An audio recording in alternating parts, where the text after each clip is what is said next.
A 25-year-old driver's been seriously injured in an accident at a level crossing in Norfolk. It happened when a train hit a car at Tunstead near Wroxham this morning. The Hyundai Getz car where it came to rest after the collision with the train, just after 9 o'clock this morning. It was being driven by a 25-year-old local man heading towards Wroxham. He had to be cut out by firefighters. His leg injuries have been described as life-changing. Andy Thacker was working at a nearby house and heard the collision. We heard the sirens go on the crossing, so we knew that there was a train coming. And as the next thing we heard was this thump, and then we looked over there and there was the car in the field. There were 66 people on the train, the 8:54 from North Walsham to Norwich.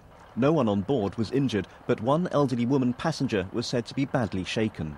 Network Rail have had quite a hard-hitting campaign recently over crossings and level crossing safety, and this just highlights the dangers of trains and cars on level crossings.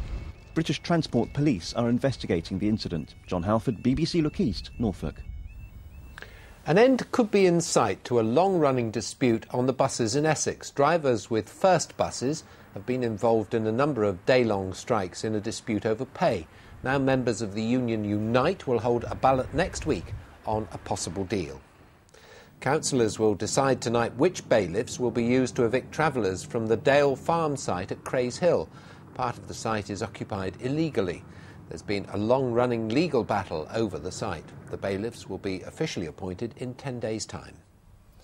People in the Suffolk village of Stowupland are upset that a funeral hearse has been parked in their street for more than 6 weeks. It's taxed and insured and it's parked legally. Police say there's nothing they can do.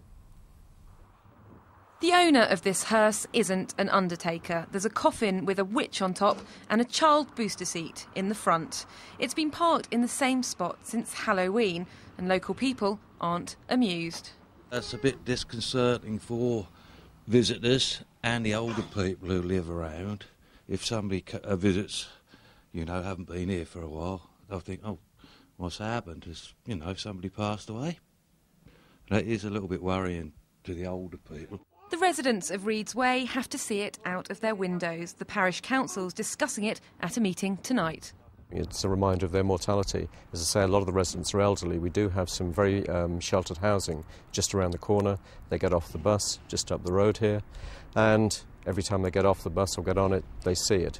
Well, Suffolk police know this car's here, but because it hasn't been abandoned and it's not parked illegally, there's nothing they can do. But it's really intriguing. And I want to find out who it belongs to and why it's here. So we've had a tip-off that the owner of the hearse works inside here. When I finally found him, my first question was why. My ex-missus where the car is parked, she said she'll look after it for me and I'll move to Felixstowe. And she said that's all kind of me to leave it there. Now they're kicking off. I reckon I've got to end up selling it or I can move it on, put it somewhere else. Didn't want to buy it for upsetting the old ladies. So residents can relax. Mark's going to move the hearse. And if they take a look inside, they may find it less morbid. And Janet Gadgill, BBC Look East, Stowupland. Now, schools raise money for lots of things. Books, sports equipment, adventure holidays. But not many want to build an Iron Age house. But that's what they're doing at Clare in Suffolk. And they've recorded a Christmas CD to help pay for it. Hee-haw, hee-haw, doesn't anybody care? There's a baby in my dinner and it's just not fair. This is the Donkey's Christmas Carol from Clare Community Primary's new Christmas CD. 120 copies sold so far, so it might not make the charts. But to the school, every penny counts when there's a big project to raise money for. Right now, the school is being redeveloped, but before the work began, archaeologists started a big excavation and found Iron Age remains under the playing field. There was quite a few holes and there was one big one. Archaeologists have found lots of animal bones, and there was quite a lot of Iron Age things found in the ground. Sheep bones, sheep teeth. And pottery and a fire pit and evidence of an Iron Age roundhouse.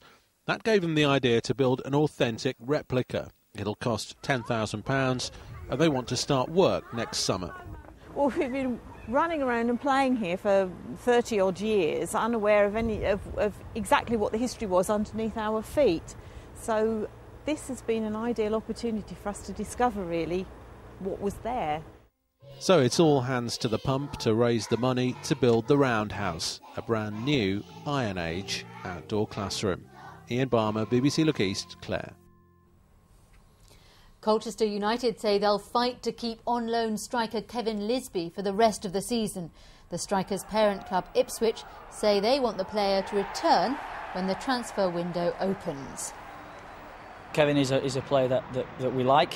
He likes us a lot, and obviously, you know, Ipswich at the moment he's not required. So clearly, I've got to have a chat with Roy and find out the best way forward. But you know, Ipswich is Kevin's parent club, and therefore we've got to respect what they want to do.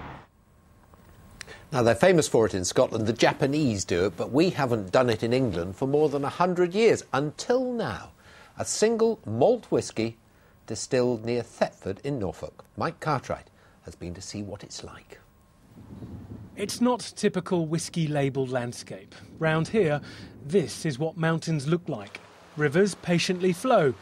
There's no rushing down from hills and heather. Surely bonkers, then, putting a distillery here. No, it's not bonkers at all.